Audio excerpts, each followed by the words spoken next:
حدثنا علی سمع حسان بن ابراہیم عن یونس بن یزید عن الزہری قال اخبرنی عروۃ انہ سأل عائشہ عن قولہ تعالی.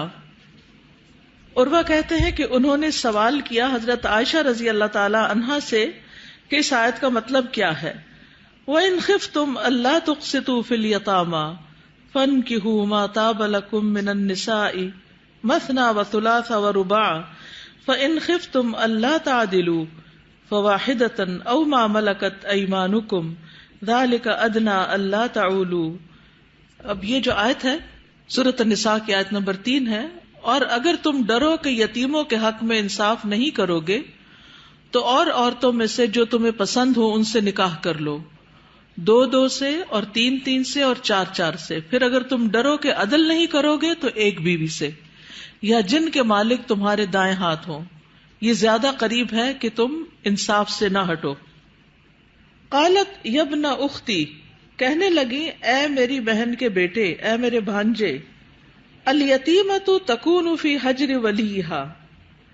یہ آیت اس بارے میں اتری ہے کہ ایک یتیم لڑکی اپنے ولی کی پرورش میں ہو. حجر ولیہا، ولی کی پرورش میں ہو، یعنی باپ فوت ہو گیا ہے. فیرغب فی مالہا و جمالہا، پس وہ رغبت رکھتا ہو اس کے مال اور اس کے جمال میں، یعنی لڑکی کے پاس مال بھی ہے اور خوبصورت بھی ہے. یرید ان یتزوجہا، وہ چاہتا ہے کہ اس سے شادی کر لے. بادنا، کم تر سے، من سنت صداقہا، اس کے مہر کی سنت کو ادا کرتے ہوئے، یعنی بالکل معمولی سا مہر رکھے اور شادی کر لے. فنہوا ان ینکحوہن، تو وہ روک دیے گئے کہ وہ ان سے نکاح کریں. الا ان یقسطوا لہن، مگر یہ کہ وہ ان کے ساتھ انصاف کریں. فیکملوا الصداق، تو وہ پورا دیں مہر. وامروا بنکاح من سواہن من النساء، اور وہ حکم دیے گئے کہ وہ ان کے علاوہ دوسری عورتوں سے نکاح کر لیں. ٹھیک ہے، تو یہ آیت بھی بیسیکلی امام بخاری نکاح کے بارے میں ہی لائے ہیں. فَانْكِحُوا مَا طَابَ لَكُم مِّنَ النِّسَاء کے کانٹیکس میں. بظاہر نکاح کا معاملہ دنیاوی معاملہ لگتا ہے، لیکن اگر دیکھا جائے تو یہ ایک دینی معاملہ بھی ہے، کیونکہ اس میں آپ صلی اللہ علیہ وسلم نے دوسری امتوں پر فخر کرنے کی بات بھی کی ہے. اور پھر یہ بھی ہے کہ نکاح کے جو دینی مقاصد ہیں وہ کیا ہیں کہ دین والی عورت سے شادی کی جائے. یہ عورت سے نکاح جو ہے 4 چیزوں کی بنیاد پہ کیا جاتا ہے. جیسے صحیح مسلم کی روایت ہے کہ عورت کے ساتھ 4 باتوں کی وجہ سے شادی کی جاتی ہے: اس کے مال کی وجہ سے، اس کے حسب نسب کی وجہ سے، اس کی خوبصورتی کی وجہ سے، اور اس کے دین کی وجہ سے. تمہارے ہاتھ خاک آلود ہوں، تم دین والی کے ساتھ شادی کر کے کامیابی حاصل کرو. تو اس سے یہ پتہ چلتا ہے کہ نکاح جو ہے وہ دینی مقاصد کو پورا کرنے والا ہے. اور پھر اس آیت کی جہاں تک شرع کا تعلق ہے تو یہ تفسیر میں بھی سورۃ النساء کی آپ تفصیل سے پڑھ چکے ہوں گے، اور پیچھے بھی یہ حدیث گزر چکی ہے جہاں اس کی وضاحت ہو چکی ہے. مختصراً یہ کہ عربوں کے ہاں یتیموں پر ظلم کا ایک طریقہ یہ تھا، خصوصاً یتیم لڑکیوں پر ظلم کا، کہ اگر کوئی بچی نابالغ ہوتی اور اس کا باپ اس کے لیے مال چھوڑ جاتا اور وہ خوبصورت بھی ہوتی تو خاندان کے وہ لوگ، خاص طور پر جن کی کفالت میں ہوتی، اس کی مثال یوں سمجھیں کہ ایک لڑکی یتیم ہوئی تو بھائی نے، یعنی لڑکی کے چچا نے، یعنی اپنے بھائی کی وفات کے بعد بچوں کی کفالت اپنی ذمہ لے لی، اور اب اس کے اپنے بیٹے بھی بڑے ہیں. تو اب وہ کیا کرتا ہے کہ بچی کی شادی کہیں اور نہیں کرتا، اپنا بیٹا چاہے نکما ہے، چھوٹے موٹے مہر کے ساتھ اس لڑکی سے شادی کر دی، نہ اس کو صحیح مہر ملا، اس کی جائیداد بھی ہڑپ کر لی، اور اس کے ساتھ ظلم و ستم بھی برقرار رکھا، کیونکہ اس کا ولی ہی اس کے لیے مشکل بن گیا. یعنی جس ولی کے ذمہ تھا اس کی حفاظت، کیونکہ نکاح میں بھی جو ولی کا کانسیپٹ ہے وہ اسی وجہ سے ہے کہ لڑکی بذات خود کمزور ہوتی ہے، اپنے حقوق کو پروٹیکٹ نہیں کر سکتی، تو پیچھے سے ماں باپ جو ہوتے ہیں، اور خصوصاً جو مرد حضرات ہیں، جو باپ ہے یا بھائی ہے، ان کا ایک روب ہوتا ہے. اس کی وجہ سے بعض اوقات شوہر یا پھر دوسرے سسرالی رشتہ دار جو ہیں وہ لحاظ رکھتے ہیں کہ اگر ہم نے اس بچی کے ساتھ زیادتی کی تو اس کے ماں باپ ہمیں چھوڑیں گے نہیں. ہاں؟ تو یہاں پر جو ولی ہے وہ خود ہی ظلم کرنے والا بن گیا، یا تو وہ خود شادی کرنا چاہتا ہے اگر وہ نامحرم شادی کے لائق ہے، یا پھر اپنے بچے کی یا اپنے گھر کے اندر کسی کے ساتھ اس بچی کی شادی کرتا ہے. تو فنوحو ان ینکحوہن، تو پھر انہیں منع کر دیا گیا کہ تم ان سے نکاح مت کرو. الا ان یقسطوا لہن فیکملوا الصداق، مگر شرط کیا ہے کہ انصاف کریں ان کے ساتھ اور ان کا مہر دیں. تو اس سے یہ بھی پتہ چلتا ہے کہ نکاح میں مہر پورا ادا کرنے کی ضرورت ہے، اس کی ترغیب بھی دی گئی ہے. اور حق مہر جو ہے یہ فرض ہے. سورۃ النساء آیت 24 میں آتا ہے فَمَسْتَمْتَعْتُمْ بِهِ مِنْهُنَّ فَآتُوهُنَّ أُجُورَهُنَّ فَرِيضَةً، پھر وہ جن سے تم ان عورتوں میں سے فائدہ اٹھاؤ بس انہیں ان کے مہر دو جو مقرر شدہ ہوں. حدیث سے یہ بھی پتہ چلتا ہے کہ حق کے مہر کا ارادہ نہ رکھنے والا زانی ہے. کتنی سخت بات ہے یہ. جو مہر ادا کرنے کی نیت ہی نہیں رکھتا اور نکاح کر لیتا ہے.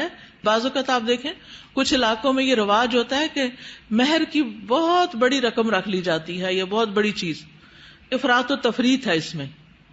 بعض لوگ 32 روپے مہر رکھتے ہیں اور بعض لوگ کروڑوں میں رکھ دیتے ہیں، یہ بڑی بڑی پراپرٹیز لکھ دیتے ہیں. کیوں؟ تاکہ ان کی شہرت ہو کہ بڑا دینے والے، بڑے سخی ہیں، بہت مالدار ہیں، انہوں نے اتنا بڑا مہر رکھا.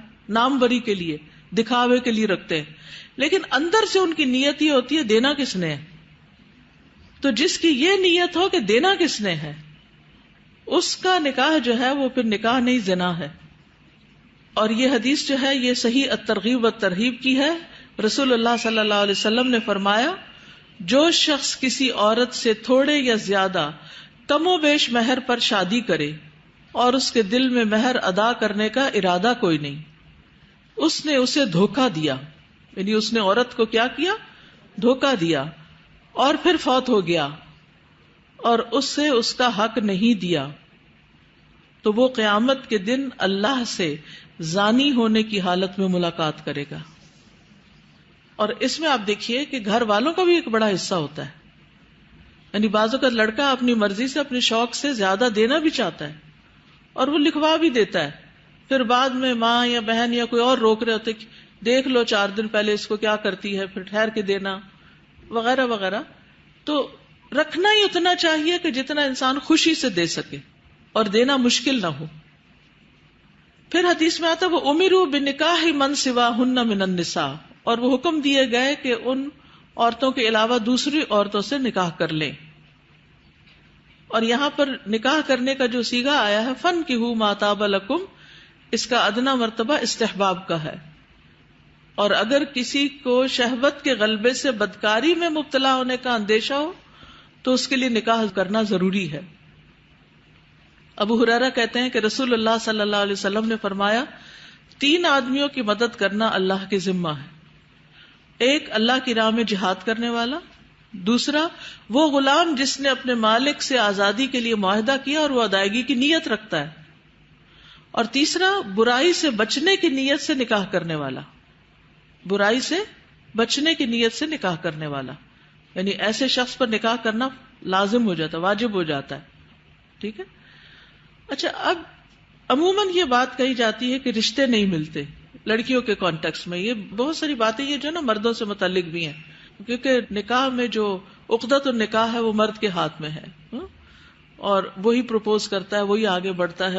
تو عورت کا رول جو ہوتا ہے وہ سیکنڈری ہوتا ہے. اور خرابیاں بھی بعض اوقات زیادہ مردوں کی طرف سے ہی ہوتی. عورت پھر بھی اس کے اوپر کچھ پابندیاں بھی ہوتی ہیں، کچھ ڈر حیا بھی ہوتا ہے، کچھ اور چیزیں بھی آتی ہیں، تو وہ برائی کی طرف بعض اوقات اس طرح مائل نہیں ہوتی، الا یہ کہ کوئی اسباب ایسے پیدا ہو جائیں. عموم کی بات کر رہی ہوں، ایکسیپشنل کیسز ہر جگہ ہوتے ہیں. بعض عورتیں مردوں کے نسبت زیادہ شر کی طرف جانے والی بھی ہوتی ہیں. خیر، اب اس میں یہ ہے کہ بہت دفعہ یہ کہا جاتا ہے کہ رشتے نہیں ملتے اس لیے شادی نہیں کر رہے، لیکن اس میں بھی آپ دیکھیں کہ بعض اوقات یہ نہیں کہ رشتہ آتا نہیں، رشتہ آتا ہے، لیکن مشکل کیا ہوتی ہے، رکاوٹ کیا چیز ہوتی ہے؟ اسٹیٹس. اور بعض اوقات چھوٹی چھوٹی باتوں پر رد کر دیا جاتا ہے. اور پھر شادی کی عمر گزر جاتی ہے. تو اس معاملے میں بھی اللہ سے ڈرنا چاہیے، کیونکہ دنیا میں فرشتے کوئی نہیں ہیں، ہر جگہ مسائل ہیں.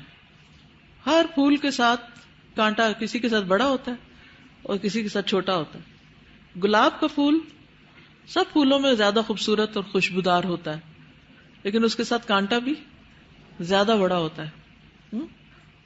تو جو یہ کہے کہ مجھے پھول تو چاہیے لیکن اس کے ساتھ کانٹا کوئی نہ ہو، تو پھر وہ اس دنیا سے باہر جا کے کہیں کچھ کرے گا. ٹھیک ہے.